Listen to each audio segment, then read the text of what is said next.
John Coltrane famously made use of a harmonic system that we commonly refer to as Coltrane Changes, or what a music theorist might refer to as a three-tonic system.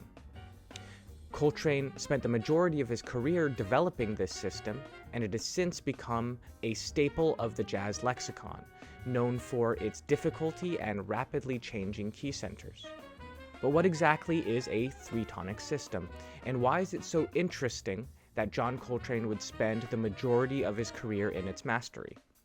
Well, today we're going to talk about the three-tonic system, as well as some of the songs that John Coltrane composed using this system. And I'll give you some tips and samples you can use to learn to improvise over these tricky but captivating chord changes. Let's get into it.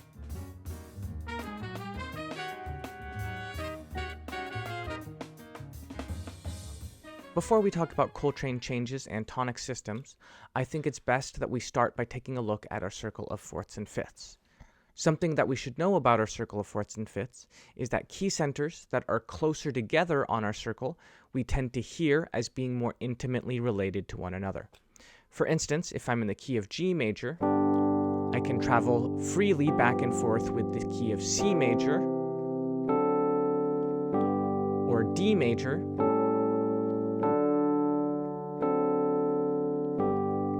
and the effect is very comfortable and familiar to our ears. However, if we move farther away on our circle, so let's say we're moving as far as possible from G major to D flat major,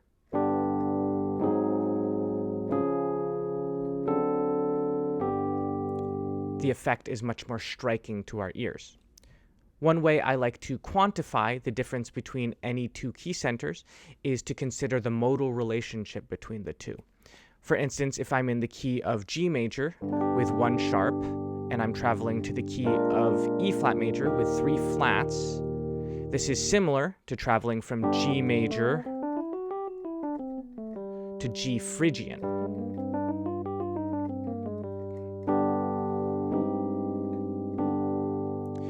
This is one way that you can get an idea of the cumulative effect of traveling from one key to another. The idea of a multitonic system is that we'll be tonicizing multiple key centers that are equidistant apart on our circle of fourths and fifths. For instance, we could have a two-tonic system where we'd be traveling between two key centers a tritone apart, meaning that we could be traveling from C major and G flat major. Or what Coltrane will be using is a three-tonic system, meaning we'll be traveling between key centers a major third apart. So like C major to A flat major to E major back to C. Or we could also have what we'd call a four-tonic system, meaning that we'd be traveling between key centers a minor third apart on our circle.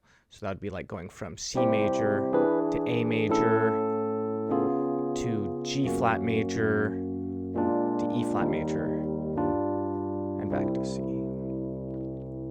Something that's interesting about this is, as we discussed before, the farther apart we're traveling between key centers on our circle, the more striking the effect is. Well, since we're always traveling between key centers equidistant away from each other on our circle, that means we're always traveling as far as possible, meaning that we're always going to have very striking harmonic associations. Coltrane Changes is based on our three-tonic system, meaning we'll be tonicizing key centers a major third apart from one another. The use of this system was a huge part of John Coltrane's career from 1959 onwards, and can even be heard in his improvisations in his later avant-garde and free recordings. John Coltrane wrote many compositions that utilized this three-tonic system, the most famous of which is undoubtedly his song Giant Steps. In it, he used his three-tonic system in two different ways. One where he traveled to each new key center every measure by preceding each new key center with its relative 5 chord.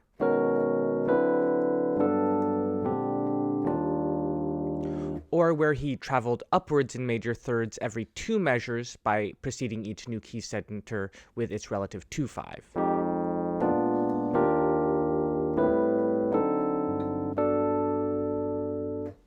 In order to get acquainted with giant steps and Coltrane changes in general, there are a couple of different methods of practice that I like to consider in order to get these sounds into our fingers and our ears. One is the melodic cell method. Generally, a lot of people like to use the 1, 2, 3, 5 pattern as they're going through this. And the idea is that you just play that pattern on each of our changes going through.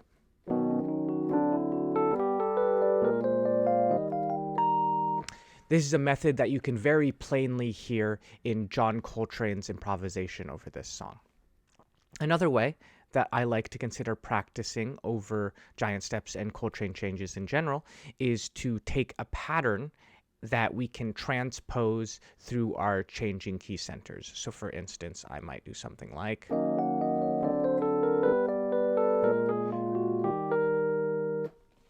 Here's a little sample practice etude that utilizes both of these techniques. 1, 2, 1, 2, 3, 4.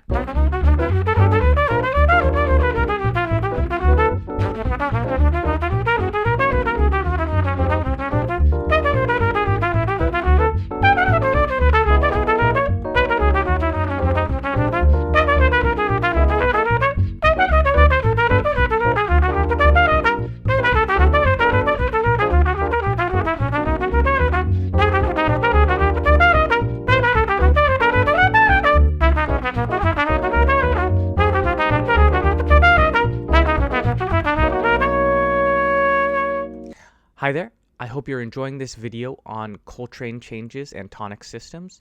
I just want to let you know that if you're interested in any of the materials you have seen in this video, that they are available for purchase on my website. The link is in the description below.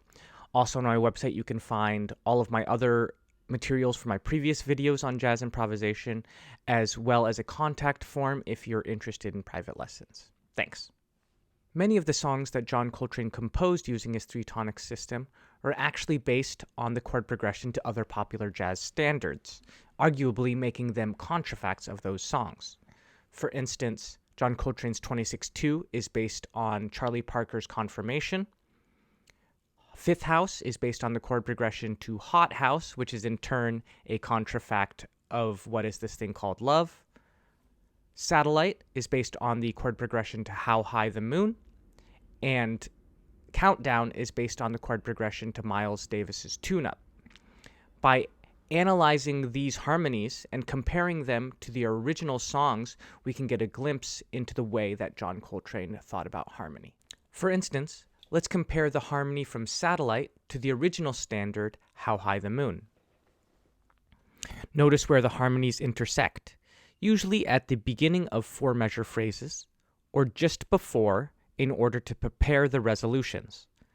I feel like Coltrane composed these harmonies almost like solving puzzles, looking ahead and backwards to ensure target moments were prepared somehow. In the time between, he'd run through his three-tonic cycle, modulating downwards in major thirds. There are also moments where he left the original harmony unchanged, leaving room for variation and harmonic space.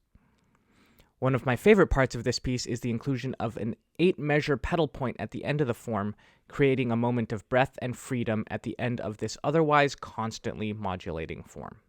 While practicing Satellite, I want to discuss a couple of different methods we can use in order to free up our phrasing while improvising over these tricky Coltrane Changes songs. Because of the incessant half-note chords of these cycles, it can often feel like we're being locked into some pretty monotonous phrasing that we should consider ways that we can break free from. Well, the first method is one that Barry Harris discusses in this video that I'll link right here. And while I don't necessarily agree with Barry's views on the musicality of giant steps and similar songs, I think his method for moving through these changes is very interesting. What he suggests is that we should imply the 5 chord of each new key center a beat early on beat 2 instead of waiting for beat 3. And he plays a sample phrase that goes something like this.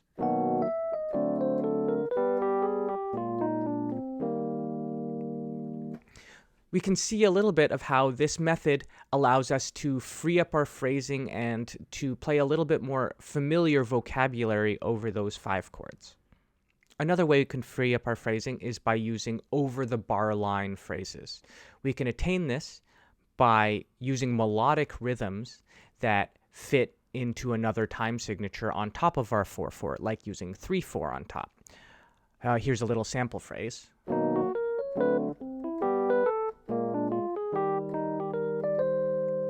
As you can see, this allows us to not so strongly place all of our emphasis onto beats 1 and 3 where those chords lie.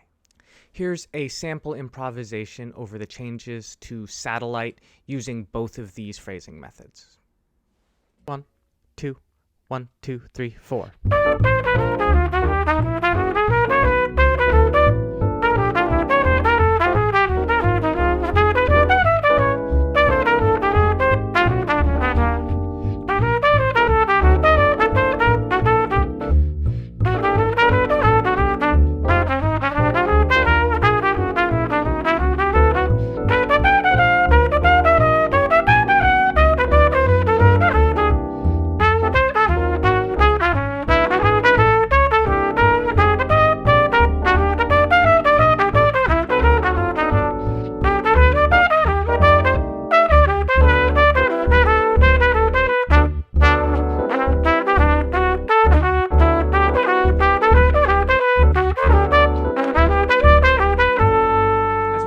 The song Countdown is based on the chord progression to Miles Davis's Tune-Up.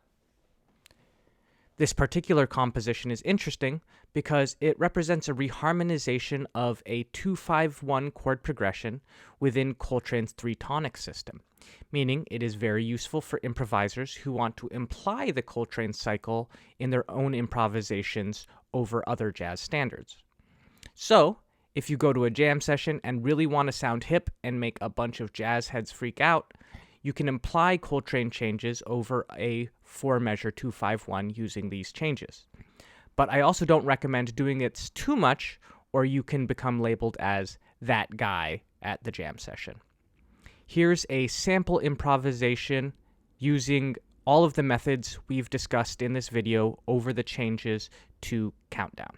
1, 2, 1, 2, 3, 4.